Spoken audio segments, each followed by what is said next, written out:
65 ছিল। এই তিন মধ্যে যাবে থাকে যেই জন, তারে আসি আপনে মিলে প্রভুর নিয়ম। মানে এটা হরিদাস ঠাকুরের। আহ, এটা 61 বলেছিলাম। হ্যাঁ, আরে, ওরা 65 পর্যন্ত হয়েছে। এই জ কৌমার সে ভাই বরস্তে বয়স হয়েছে। এইভাবে নৃত্য মধ্যে পড়ে এক শ্লোক। এই শ্লোকের অর্থ এই তো এইটুকু এই হ্যাঁ, 65 হয়েছে মহারাজ, 65 নম্বর শ্লোক পর্যন্ত। তো আমি এটা বলেছিলাম মহাপ্রভু একটা শ্লোক বলছিল রথযাত্রায়, কেউ বুঝতে পারে না। তারপরে মহাপ্রভু একদিন এসেছেন, হরিদাস ঠাকুর যেখানে থাকেন সেখানে। তারপরে সে পাইচারি করছেন, তখন কেউ ছিল না, রূপগোস্বামী মহারাজ স্নান করতে গিয়েছিল। তারপরে কি করেছেন, না, রূপগোস্বামী তাল পাতায় একটা শ্লোক লেখে এটা গুঁজে দিয়ে গেছিলেন। তো স্নান করে যখন ফিরেছেন, তখন উম, এরা তিনজন তো মন্দিরে যেতেন না, মহাপ্রভু এসে ওদেরকে দর্শন দিতেন। মহাপ্রভু জগন্নাথের উপল ভোগ দেখিয়া নিজ গৃহে যান এই দিনের মিলিয়া। তো এই উপল ভোগ দেখে তো মহাপ্রভু ওই তিনজন মিলতে আসেন। এখানে উপল ভোগ মানে ছত্র ভোগ লেখা আছে। উপল ভোগ শ্রী জগন্নাথের অন্য সমস্ত ভোগ মণিকোঠার মধ্যে নিবেদিত হয়। দিনের বেলায় দ্বিপ্রহরের পর যে বৃহৎ ভোগ হয়, তার গৌড়স্তম্ভের পিছনে একটি বৃহৎ প্রস্তরময় স্থান আছে, তার উপরে নিবেদন হয়। উপলা শব্দটির অর্থ হচ্ছে প্রস্তর। আচ্ছা আচ্ছা। সেই প্রস্তরময় ভূমির উপর এই ভোগটি হয় বলে তার নাম হল উপল ভোগ। এই উপল ভোগ জনসাধারণের সম্মুখে নিবেদিত হয়। তো এখানে প্রভুপাদ বলছেন, এমনি সমস্ত ভোগটা গর্ভ মন্দিরে যায়, দুপুরের ভোগটা প্রচুর পরিমাণে হয়। সেখানে গর্ভ মন্দির আছে, জগমোহন আছে, তারপরে নাট্য মন্দির আছে। নাট্য মন্দির পুরো দক্ষিণের দিকে অরুণ স্তম্ভ আছে, গরুড় স্তম্ভ আছে। গরুড় স্তম্ভের পিছে আপনারা যারা গিয়েছেন দেখছেন একটা বড় কোঠরি আছে। আমি শুনেছি এটা শঙ্করাচার্য সময়ে উনি কাউকে অনুপ্রাণিত করে বানিয়েছিলেন। সেটা যে পাবলিক দ্বারা যে ডিস্ট্রিবিউট করা হয়, প্রচুর পরিমাণে যে অর্ডার দিয়ে করে সেগুলো সেখানে থাকে। তো উৎপল ভগবানের একটা প্রথর, উৎপল মানে প্রথর, প্রথর বড় প্রথর উপরে পূজা হয়, সেজন্য উৎপল। আচ্ছা, এই তিন মধ্যে যাবে থাকে যেই জন, তারে আসি আপন মিলে প্রভুর নিয়ম। এই তিনজনের মধ্যে সেখানে, যিনি সেখানে থাকতেন তখন তার সঙ্গে মহাপ্রভু সাক্ষাৎ করতেন। আহ, এটি ছিল তার প্রত্যেক নিয়ম, প্রতিদিন মহাপ্রভু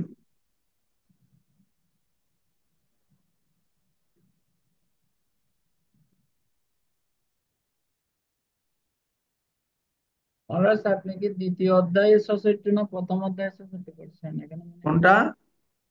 আপনি দ্বিতীয় অধ্যায় পড়ছেন মহারাজ না প্রথম অধ্যায়? ও, জানি না কোনটা।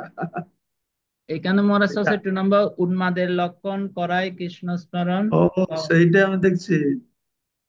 এটা ওটা ও, এটা কিসের ফার্স্ট চ্যাপ্টার তো পড়ছে না, ফার্স্ট চ্যাপ্টার তো। না, আমাদের সেকেন্ড চ্যাপ্টার তো মহারাজ। ও সেকেন্ড চ্যাপ্টার নিচে আছে, কথা বুঝতে পেরেছি বুঝেছি। এই ফার্স্ট চ্যাপ্টারটা তাহলে ডিলিট করে দিতে। সেটাই আমি বলছি। আর খোলা বলবেন 1 মিনিট ধরে রাখ।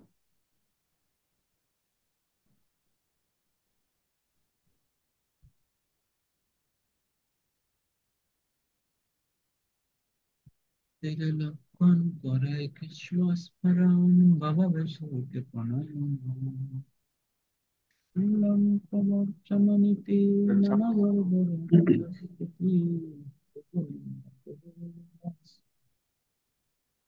চ্যাপ্টার টু, হ্যাঁ সেটাই, আমি তো এগুলো তো কবে পড়েছিলাম মনে পড়ছে না এখন।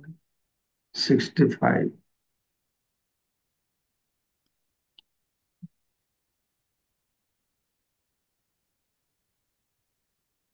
তো 65-এ আমরা পার করেছিলাম।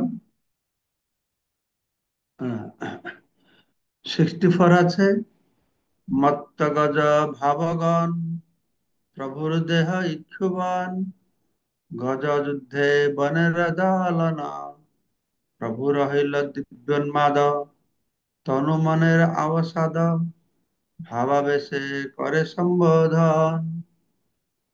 তাই ভাবাবেশে মহাপ্রভু বলছেন, হে দেব, হে দয়িতা, হে ভুবনৈক বন্ধু, হে কৃষ্ণ, হে চপল, হে করুণৈক সিন্ধু, হে নাথ, হে রমণ, হে নয়নাভিরাম, হা হা কদাनु ভবিতাসি পদম দিশর মে। হে দেব, হে দেব মানে হে ভগবান, হে দয়িত, হে প্রিয়তম, হে ভুবন এক বন্ধু, অর্থাৎ হে জগতের বন্ধু, ভুবনের একমাত্র বন্ধু, জগতের একমাত্র বন্ধু, হে কৃষ্ণ, হে চপল মানে চঞ্চল, হে করুণাক সিন্ধু, করুণার একমাত্র সিন্ধু, হে নাথ, হে রমণ, হে নয়নাভিরাম, নয়ন নয়ন দেখতে খুব সুন্দর, হা হা, হায় হায়, হুম, হ্যাঁ, কদানুভবিতা অসি পদম দৃশ্যম, কবে তুমি আবার আমার নয়ন পথে উত্থিত হবে। হ্যাঁ, তো বলছে উন্মাদের লক্ষণ করায় কৃষ্ণ স্ফুরণ, ভাবাবেশে উঠে প্রণয়ের মান, সোলুণ্ঠ বচন রীতি, নানা গর্ব ব্যাজ স্তুতি, কভু নিন্দা কভু বা সম্মান, এই সমস্ত হচ্ছে কৃষ্ণ প্রভুর অদ্ভুত লক্ষণ। কৃষ্ণ স্মৃতির ফলে এইভাবে উন্মাদনার লক্ষণ দেখা যায়। উন্মাদের লক্ষণ করায় কৃষ্ণ স্ফুরণ, কৃষ্ণ স্মৃতিতে এই উন্মাদের লক্ষণ প্রকাশিত হয়।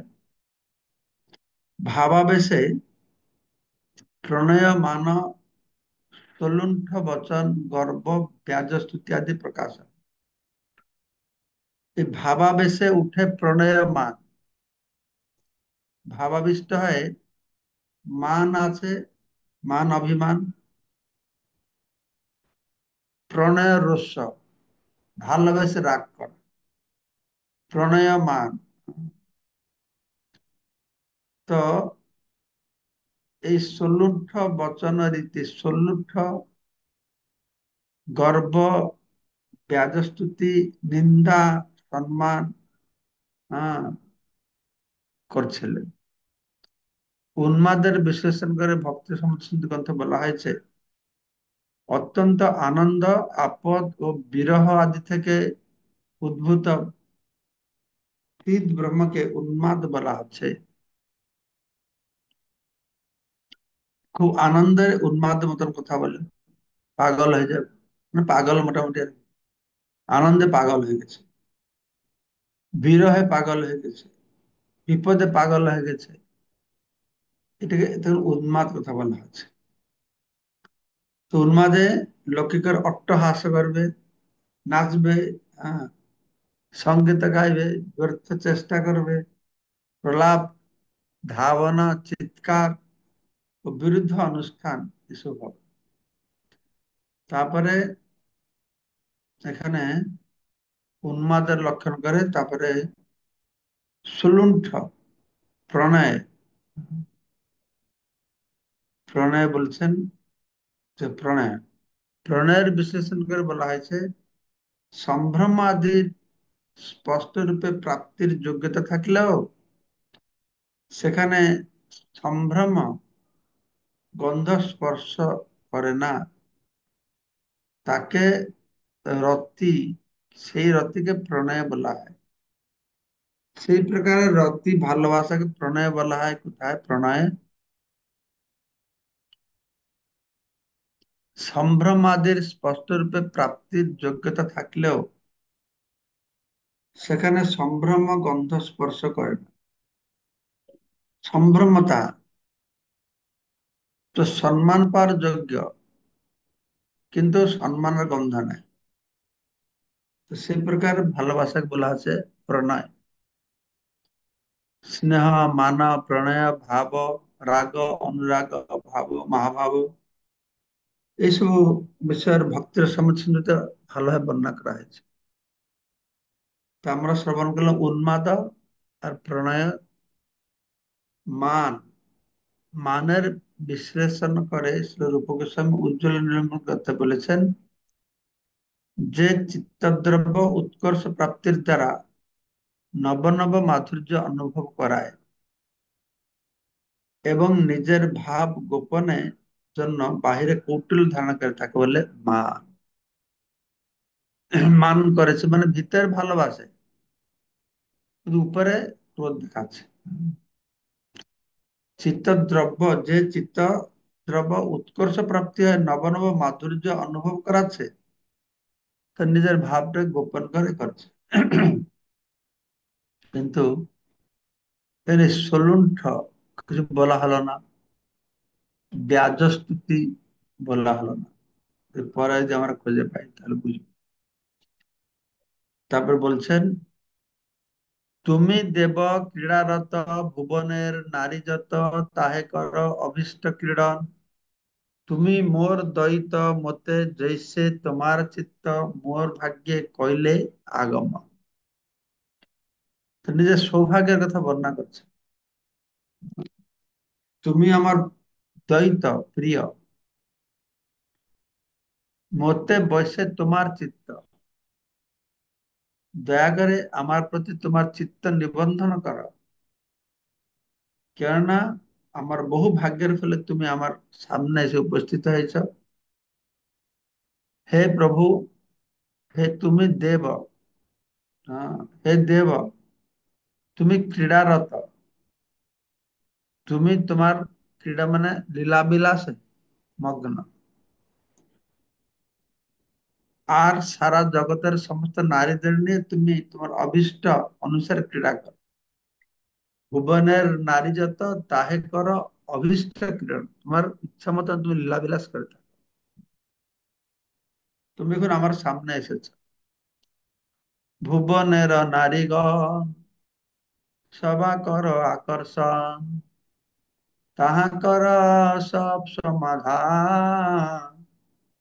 তুমি কৃষ্ণ চিত্তহর, এই সে কোন পামর, তোমারে বা কে বা করে মা।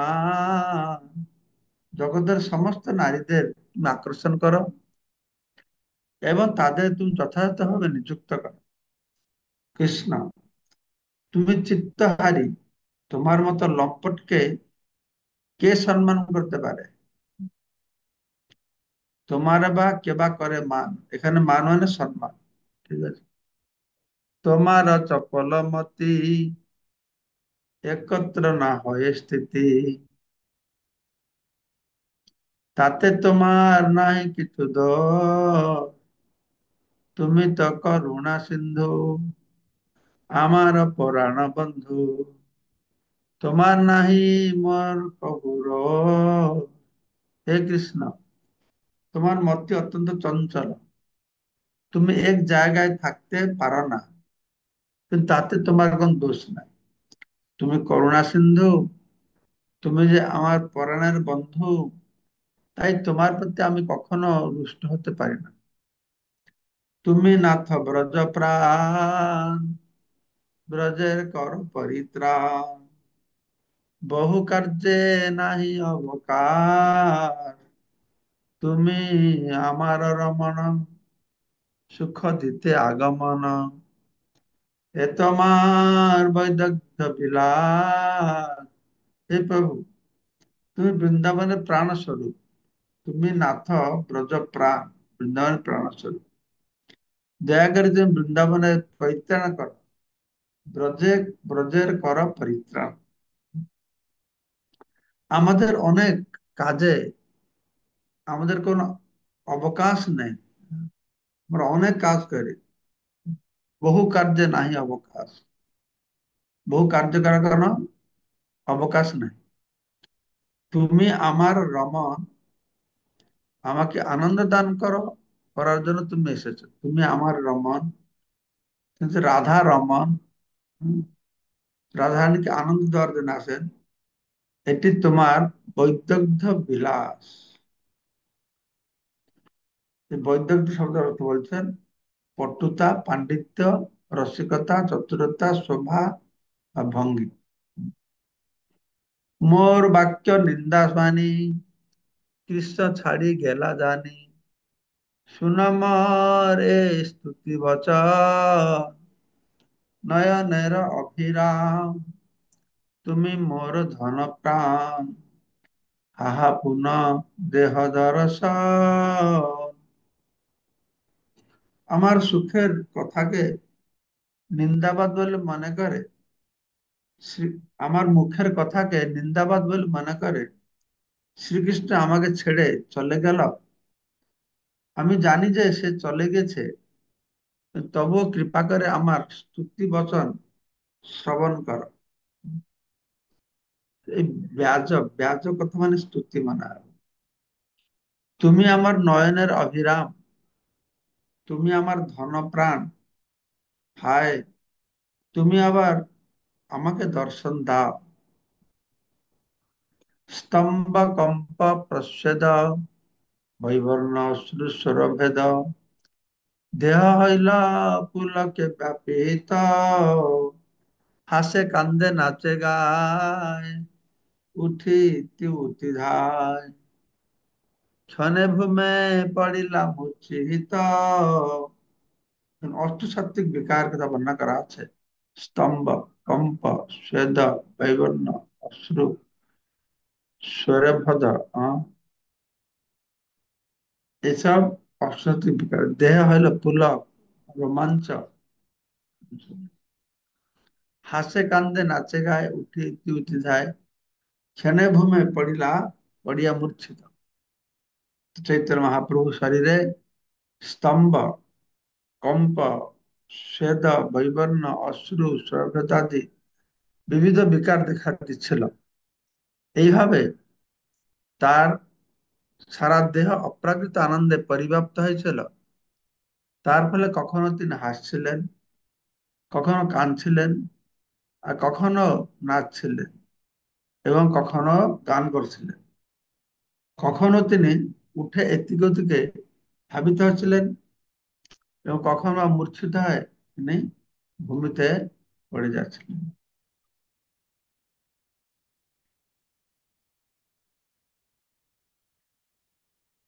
আজকে আমরা এখানে রাখবো, যে আমার শরীরটা ভালো লাগছে না, রাতে ভালো ঘুম হয় না, গতকালকে সারাদিন খুব এদিক ওদিক ঘুরেছি। তো আগামীকালকে যদি তোমরা যার কিছু আলোচনা করো তোমাদের ভিতরে করো, আগামীকালকে পড়বো, ঠিক আছে? এইখানে রহিল গ্রন্থ অমৃত লহরী, ভজন বলিয়া সবে বল হরি হরি। वंशा कल्पतरुभ्यश्च कृपा सिन्धुभ्यश्च पतितानां पावनेभ्यो वैष्णवेभ्यो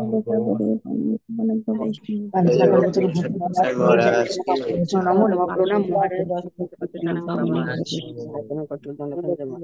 ধন্যবাদ।